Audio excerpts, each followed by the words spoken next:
Swanns, starting at page 24. Remember to thank him intelligibly for the wine. You know how delicious it is, and the case is enormous, my grandfather exhorted his two sisters-in-law. Don't start whispering, said my great-aunt. How comfortable would you feel arriving at a house where everyone is speaking so quietly? Ah, here's Monsieur Swann. Let's ask him if he thinks the weather will be good tomorrow, said my father.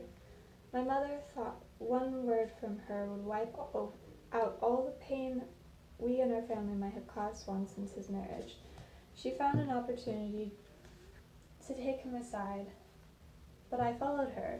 I could not bring myself to part from her even one step, while thinking that very soon I would have to leave her in the dining room, and that I would have to go up to my room without having the consolation that I had on the other evenings, that she would come kiss me.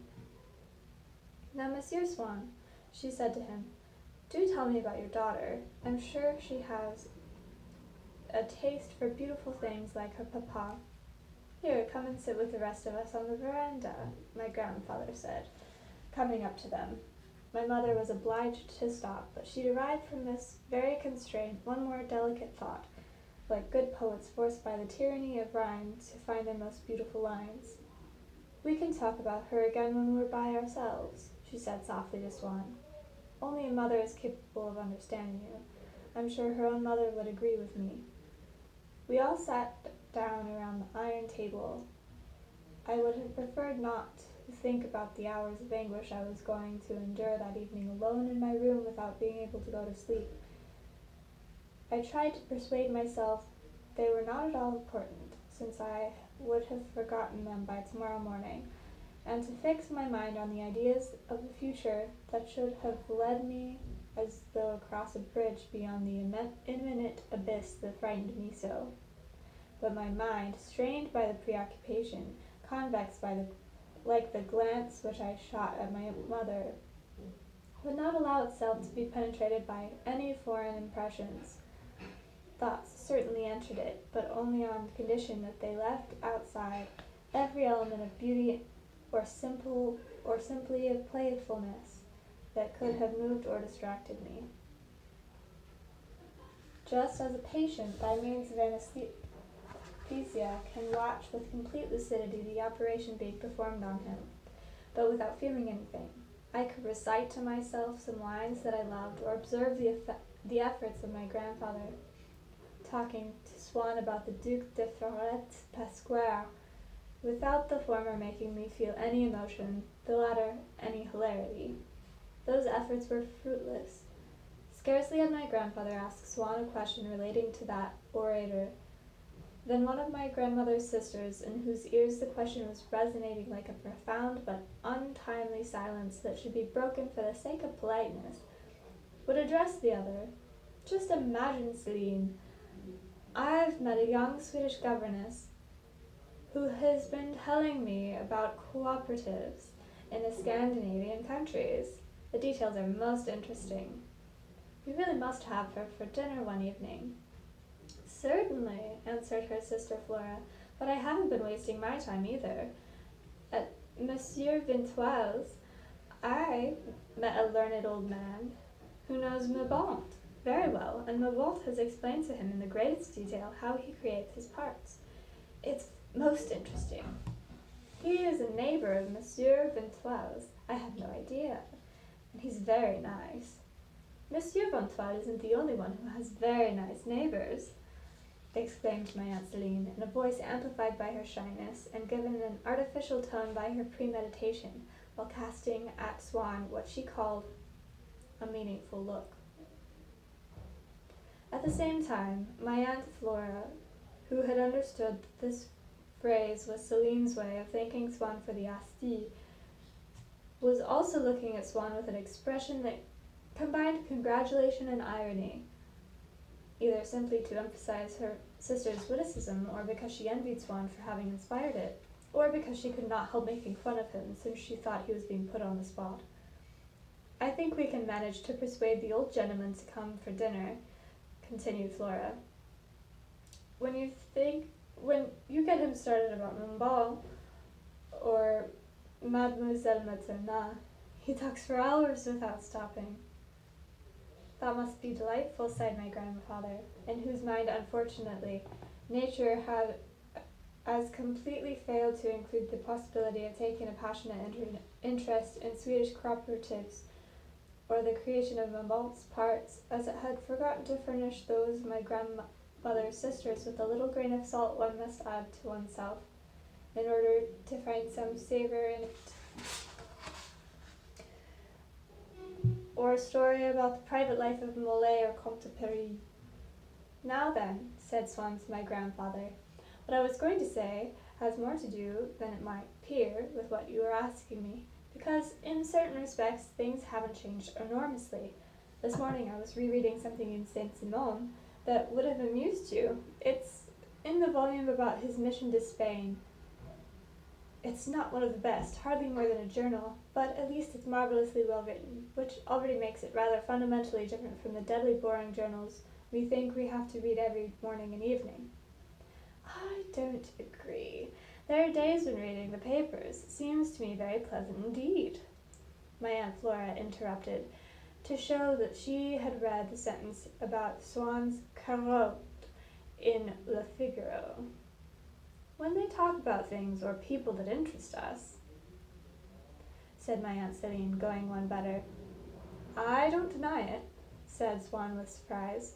What I fault the newspapers for is that day after day they draw our attention to insignificant things, whereas only 3 or 4 times in our lives do we read a book in which there is something really essential. Since we tear the band off the newspapers so feverishly every morning, they ought to change things, put into the newspaper, I don't know, perhaps Pascal's Pensiers. He isolated this word with ironic emphasis so as not to seem pedantic. And then in the gilt-edged volume that we would open only once in 10 years, he added, showing a disdain for worldly matters affected by worldly men, we would read that the Queen of Greece has gone to Cannes, or that the Princess de Lyon has given a costume ball. This way the proper proportions would be re-established.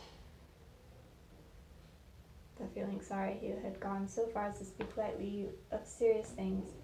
What a lofty conversation we're having, he said ironically. I don't know why we're climbing to such heights, and turning to my grandfather, while Saint-Simon describes how Malbière had the audacity to offer to shake hands with Saint-Simon's sons. You know, this is the same Malbière of whom he says, never did I see in that thick bottle anything but ill-humor, vulgarity, and foolishness. Think or not, I know some bottles in which there is something quite different, said Flora vivaciously, determined that she too should thank Swann, because the gift of Asti was addressed to both of them. Celine laughed. Swann, disconcerted, went on. I cannot say whether it was ignorance or a trap, wrote Saint-Simon. He tried to shake hands with my children. I noticed him in time to prevent it. My grandfather was already in ecstasies over ignorance or a trap. But Mademoiselle Celine, in whom the name of Saint-Simon, a literary man, had prevented the complete anesthesia of her auditory faculties, was already growing indignant. What? You admire that? Well, that's a fine thing. But what can it mean? Is it one man as good as the next? What difference does it make? Whether he's a duke or a coachman, if he's intelligent and good-hearted. Your Saint-Simon had a fine way of raising his children. If he didn't teach them to offer their hands to all decent people, why, it's quite abominable. And you dare to quote that? My grandfather, terribly upset and sensing how impossible it would be in the face of this obstruction to try to get Swann to tell the stories that would have amused him, said quietly to Maman, Now, remind me of the line you taught me that comforts me so much at times like this. Oh, yes. What virtues, Lord, thou makes us abhor. How good that is. I did not take my eyes off my mother. I knew that when we were at the table they would not let me stay during the entire dinner, and that in order not to annoy my father, and Mamma would not let me kiss her several times in front of the guests as though we were in my room. And so I promised myself that in the dining room, as they were beginning dinner and I felt the hour approaching, I would do everything I could alone in advance of this kiss, which would be so brief and furtive. Choose with my eyes the place on her cheek I would kiss, prepare my thoughts so as to be able, by means of this mental beginning of the kiss, to devote the whole time of the minute Mamma would grant me to feeling her cheek against my lips, as a painter who can obtain only short sittings prepares his palette, and guided by his notes does in advance from memory everything for which he could, if necessary, manage without the presence of the model. But how before dinner? But now, before the dinner bell rang, my grandfather had the winning brutality to say, "The boy looks tired. He ought to go up to bed. We're dining late tonight anyway." And my father, who was not as scrupulous as my grandmother and my mother about honoring treaties, said, "Oh yes, go on now, up to bed with you." I tried to kiss Mamma.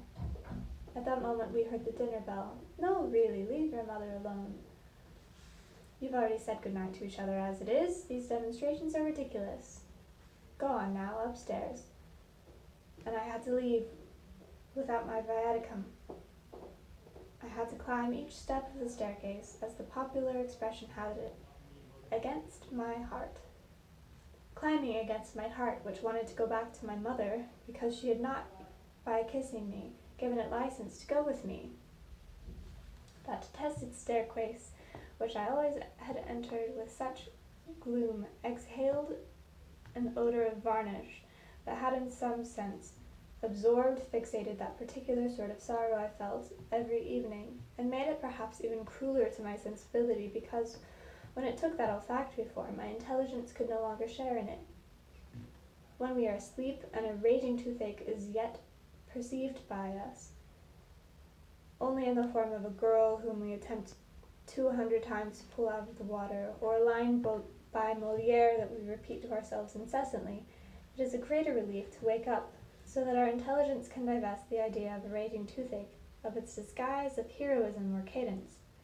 It was the opposite of this relief I experienced when my sorrow at going up to my room entered me in a manner infinitely swifter, almost instantaneous, at once insidious and abrupt, through the inhalation far more toxic than the intellectual penetration of the smell of varnish peculiar to that staircase. Once in my room, I had to stop up all the exits, close the shutters, dig my own grave by undoing my covers, put on the shroud of my nightshirt. But before burying myself in the iron bed, which they had added to the room because it was too hot in the summer under wrapped curtains of the big bed, I had a fit of rebelliousness. I wanted to attempt the ruse of the condemned man. I wrote to my mother, begging her to come upstairs for something serious that I could not tell her in my letter. My fear was that Francois, my aunt's cook, who was charged with looking after me when I was at Cambrai, would refuse to convey my note. I suspected that, for her, delivering a message to my mother when there was company would seem as impossible for her as a porter to hand a letter to an actor when he is on stage. With respect to things that could not or could be done, she possessed a code, at once imperious, extensive, subtle, and intransient, about distraction, that were impalpable and odious, which made it resemble those ancient laws which, alongside such fierce prescription as the massacre of children at the breast, forbid one with an exaggerated delicacy to boil a kid in its mother's milk, or to eat the sinew from an animal's thigh. This code, to judge her sudden obstinacy when she did not wish to do certain errands that we gave her, seemed to have anticipated social complexities and worldly refinements that nothing in Francois's associations of her life as a village domestic could have suggested to her. And we had to say to ourselves that in her there was a very old French past, noble and ill understood, as in those manufacturing towns where elegant old houses testify that there was once a court life, and where the employees of a factory for chemical products work surrounded by the delicate structures representing the miracles of Saint Theophile or the four sons of Aemon. In this particular case, the article of the code which made it unlikely that except in case of fire Francois would go bother Mamma in the presence of Monsieur Swann for so small a personage as myself simply betokened the respect she professed not only for the family, as for the dead, for priests, and for kings, but also for the visitor to whom one was offering one's hospitality. A respect that would perhaps have touched me in a book, but that always irritated me on her lips, because of the solemn and tender tones she adopted in speaking of it, and especially so this evening, when the sacred character she conferred on the dinner might have the effect of making her refuse to disturb its ceremonial. But to give myself a better chance, I did not hesitate to lie and tell her that it was not in the least I who had wanted to write Mamma, but it was Mamma who, as she had said good night to me, had exhorted me not to forget to send her an answer concerning something she had asked me to look for. And she would certainly be very annoyed if this note was not delivered to her. I think Francois did not believe me, for like those primitive men whose senses were so much more powerful than ours, she could immediately discern from signs imperceivable to us any truth that we wanted to hide from her.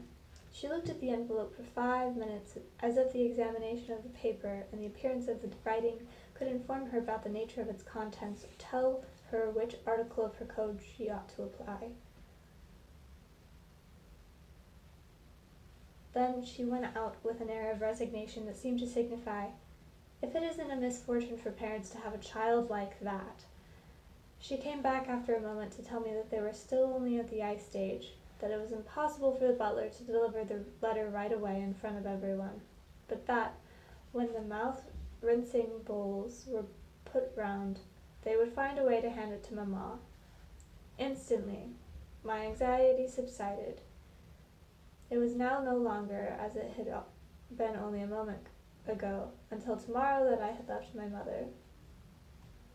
Since my little note, no doubt, annoying her, and doubtly because this stratagem would make me ridiculous in Swan's eye, would allow me, invisible and enraptured, to enter the same room as she, who would whisper about me in her ear.